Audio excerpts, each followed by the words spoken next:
السلام علیکم ناظرین، گلوبل میمن ٹی وی کے نیوز بلیٹن کے ساتھ میں ہوں بشرا خان۔ سب سے پہلے شامل کریں گے news head lines.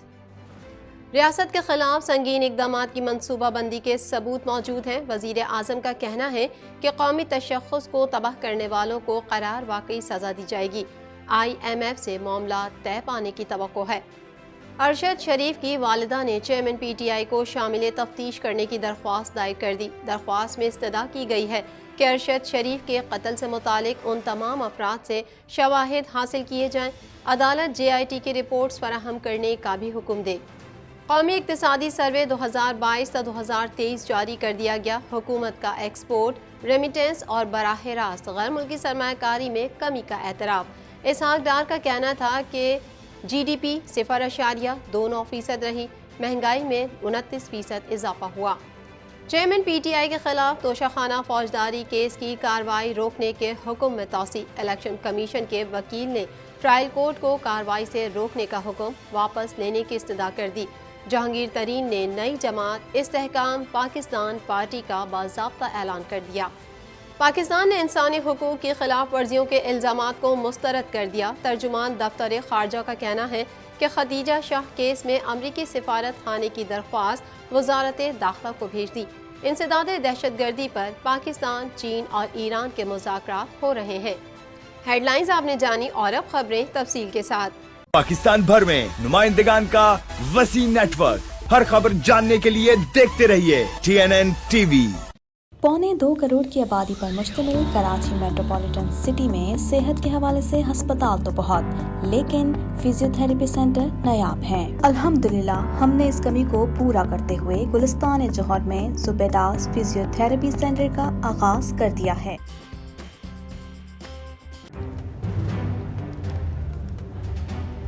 Islamic Finance TV, the only TV channel of the fastest growing Islamic economy in the world and the prime mover of Islamic finance news. Follow us on our social media handles and watch our reports and educational program at www.islamicfinancetv.com. For advertisement, please contact us at islamicfinancetv@gmail.com.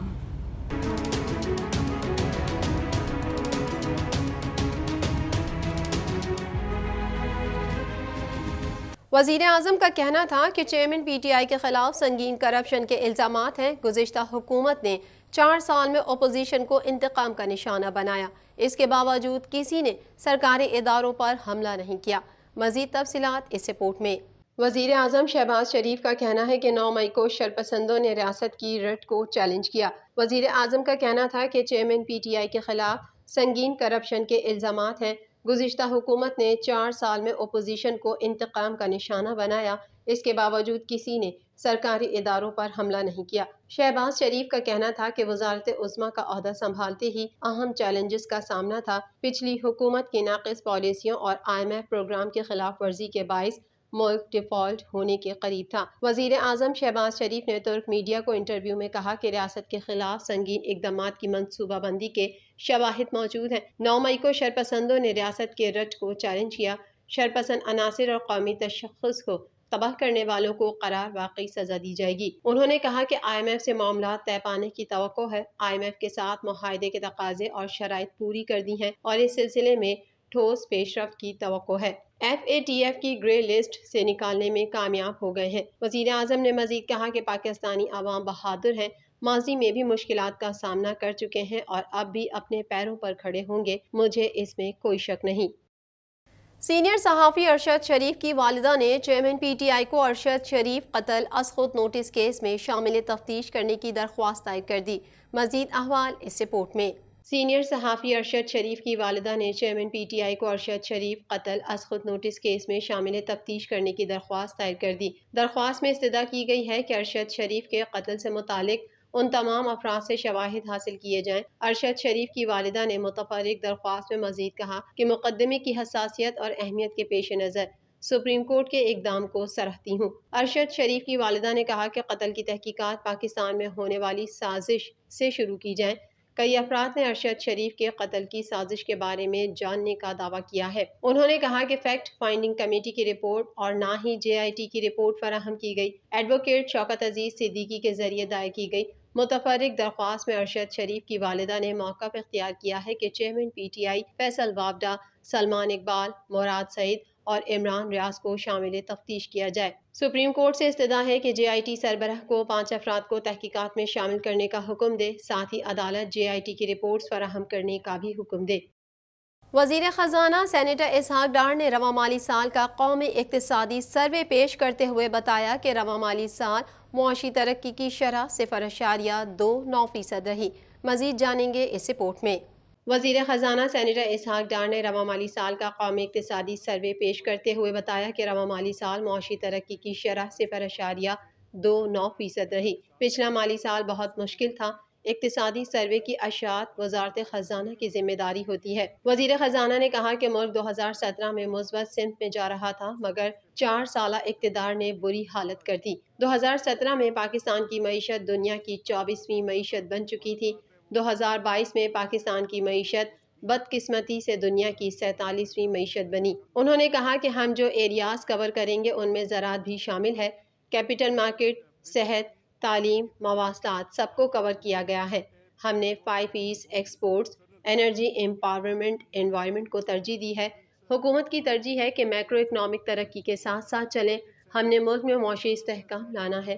Ishaq Dar نے یہ بھی کہا کہ ہمارے دور میں stock market کی capitalisation $100 ارب تھی۔ ملک کو جلد معاشی ترقی کی راہ پر ڈالنا چاہتے ہیں۔ معیشت میں جو گراوٹ ہو رہی تھی وہ رک چکی ہے۔ انہوں نے کہا کہ PTI دور میں قرضوں اور واجبات میں 100% اضافہ کیا گیا۔ قرضوں اور سود کی ادائیگیوں کا خرچہ 7,000 ارب روپے تک پہنچ چکا ہے۔ اقتصادی سروے کے مطابق رواں مالی سال معاشی ترقی کی شرح 0.29% رہی۔ زراعت کے شعبے نے 1.55% شرح سے ترقی کی۔ صنعتی شعبے کی ترقی -2.94% رہی۔ خدمات کی شرح نمو 0.86% رہی۔ سیلاب، عالمی کساد بازاری اور سخت اقتصادی فیصلے شرح نمو میں کمی کا باعث بنے۔ سروے میں کہا گیا کہ کرنٹ اکاؤنٹ خسارہ 3.3 ارب روپے ڈالر پر آ گیا۔ گزشتہ سال اسی عرصے میں کرنٹ اکاؤنٹ خسارہ 13.7 ارب ڈالر تھا۔ جولائی تا مئی تجارتی خسارہ 40.4% کمی سے 25.8 ارب ڈالر رہا۔ جولائی تا مئی درآمدات میں 29.2% کمی ہوئی۔ جولائی تا مئی درآمدات 51.2 ارب ڈالر پر آ گئیں۔ جولائی تا مئی برآمدات میں 12.1% کمی ہوئی۔ اقتصادی سروے میں کہا گیا کہ 10 ماہ میں ترسیلات زر 13% کمی کے ساتھ 22.7 ارب ڈالر رہیں۔ جولائی تا اپریل براہ راست غیر ملکی سرمایہ کاری میں 23.2% کمی ہوئی۔ براہ راست غیر ملکی سرمایہ کاری 1,170 ملین ڈالر رہی۔ مینوفیکچرنگ کی شرح نمو -3.91% رہی۔ مینوفیکچرنگ شعبے کی پچھلے سال شرح نمو 10.86% تھی۔ تعمیرات کے شعبے کی شرح نمو -5.53% رہی۔ تعمیرات کے شعبے کی شرح نمو پچھلے سال 1.90% تھی۔ سروے کے مطابق بجلی، گیس، پانی کی فراہمی سمیت انڈسٹری کے ذیلی شعبوں میں شرح نمو 6% رہی۔ ہول سیل اور ریٹیل تجارت کی شرح نمو -4.46% رہی۔ ہول سیل اور ریٹیل تجارت پچھلے سال 10.3% تھی۔ ٹرانسپورٹ اور اسٹوریج کے شعبے میں ترقی کی شرح 4.73% رہی۔ سینیٹر اسحاق ڈار نے وزارت خزانہ میں وفاقی وزیر برائے منصوبہ بندی احسن اقبال کے ہمراہ قومی اقتصادی سروے 2022 تا 2023 پیش کیا۔ اسلام آباد ہائی کورٹ نے چیئرمین PTI کے خلاف توشہ خانہ فوجداری کارروائی کیس کی کارروائی روکنے کے حکم میں 14 جون تک توسیع کر دی۔ مزید جانتے ہیں اس رپورٹ میں۔ اسلام آباد ہائی کورٹ نے چیئرمین PTI کے خلاف توشہ خانہ فوجداری کارروائی کیس کی کارروائی روکنے کے حکم میں 14 جون تک توسیع کر دی۔ چیئرمین تحریک انصاف کی 9 مقدمات میں 5 روزہ حفاظتی ضمانت منظور کر لی گئی ہے۔ اسلام آباد ہائی کورٹ نے چیئرمین تحریک انصاف کو متعلقہ عدالت سے رجوع کرنے کا حکم دیا۔ ہائی کورٹ نے مزید کہا کہ عمران خان 12 جون تک متعلقہ عدالت سے رجوع کریں۔ خیال رہے کہ چیئرمین تحریک انصاف نے آج 7 مقدمات میں ضمانت کی درخواست دائر کی تھی۔ اس کے علاوہ عمران خان کی ضمانت کی 2 درخواستیں پہلے سے زیر سماعت تھیں۔ دوسری جانب سیاسی رہنما جہانگیر ترین اور علیم خان کی جانب سے نئی سیاسی جماعت استحکام پاکستان پارٹی کا باضابطہ اعلان کر دیا گیا۔ جہانگیر ترین نے پریس کانفرنس کے دوران کہا کہ نئی سیاسی جماعت استحکام پاکستان پارٹی کا اعلان کرتا ہوں۔ ہم سب کا ایک ہی مقصد ہے کہ ملک کی ترقی میں اپنا حصہ ڈالیں۔ سیاست میں تاخیر سے آیا لیکن کسی مقصد کے لیے آیا۔ جہانگیر ترین کا کہنا تھا کہ آنے والے دنوں میں ہماری جماعت میں اور لوگ بھی شامل ہوں گے، پر امید ہے کہ آنے والے الیکشن میں بہتر سے بہتر نتائج حاصل کریں، پاکستان کی عوام کی خواہشات پر پورا اترنے کی بھرپور کوشش کریں گے، آنے والے دنوں میں اپنا ایجنڈا سامنے لائیں گے۔ دفتر خارجہ نے کہا ہے کہ ختیجہ شاہ کیس میں امریکی سفارت خانے کی قونصلر رسائی کی درخواست وزارت داخلہ کو بھیج دی ہے۔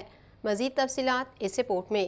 دفتر خارجہ نے کہا ہے کہ ختیجہ شاہ کیس میں امریکی سفارت خانے کی قونصلر رسائی کی درخواست وزارت داخلہ کو بھیج دی ہے۔ ترجمان دفتر خارجہ ممتاز زہرا بلوچ نے کہا کہ پاکستان آئین اور قانون کے مطابق چلنے والا ملک ہے، انسانی حقوق کی خلاف ورزیوں کے الزامات بے بنیاد ہیں۔ ترجمان دفتر خارجہ ممتاز زہرا بلوچ نے میڈیا بریفنگ میں کہا کہ ختیجہ شاہ کی دوہری شہریت کی وجہ سے امریکی سفارت خانے نے قونصلر رسائی کی درخواست کی، جو وزارت داخلہ کو بھجوا دی گئی ہے۔ ترجمان کا مزید کہنا تھا کہ 9 مئی کے واقعات میں ملوث کرداروں کے ساتھ آئین اور قانون کے مطابق سلوک کیا جا رہا ہے۔ پاکستان آئین اور قانون کے مطابق چلنے والا ملک ہے۔ پاکستان میں تمام شہریوں کو بنیادی حقوق حاصل ہیں۔ پاکستان میں انسانی حقوق کی خلاف ورزیوں کے الزامات بے بنیاد ہیں۔ دفتر خارجہ کی ترجمان نے کہا کہ انسداد دہشت گردی پر پاکستان، چین اور ایران کے سہ فریقی مذاکرات ہو رہے ہیں۔ بیجنگ میں ہونے والے مذاکرات میں پاکستانی وفد کی قیادت ڈی جی کاؤنٹر ٹیررزم کر رہے ہیں۔ انہوں نے بتایا کہ ملائیشیا میں پھنسنے والے پاکستانیوں کا معاملہ کوالالمپور میں پاکستانی ہائی کمشنر سے اٹھایا ہے۔ ایئرپورٹ پر پھنسے پاکستانیوں نے ای ویزے کے لیے اپلائی کیا تھا۔ ای ویزے پر جانے والے اکثر پاکستانیوں کا ایئرپورٹ پر انٹرویو ہوتا ہے، انٹرویو میں ناکامی پر انہیں واپس بھیج دیا جاتا ہے۔ ترجمان نے کہا کہ پاک ایران گیس پائپ لائن اہم منصوبہ ہے۔ اس منصوبے کی پیچیدگیوں پر ایران اور امریکہ دونوں سے رابطے میں ہیں۔ ہم نے ایرانی امیر البحر کا علاقائی بحری اتحاد کے متوقع قیام پر بیان دیکھا ہے۔ ہم ایسی کسی تجویز کے موصول ہونے پر ہی کچھ تبصرہ کر سکتے ہیں۔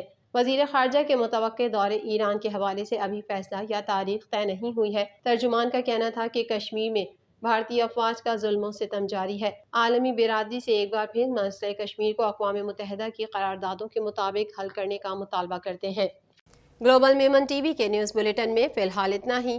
مزید خبروں اور اپڈیٹس کے لیے دیکھتے رہیے گلوبل میمن ٹی وی۔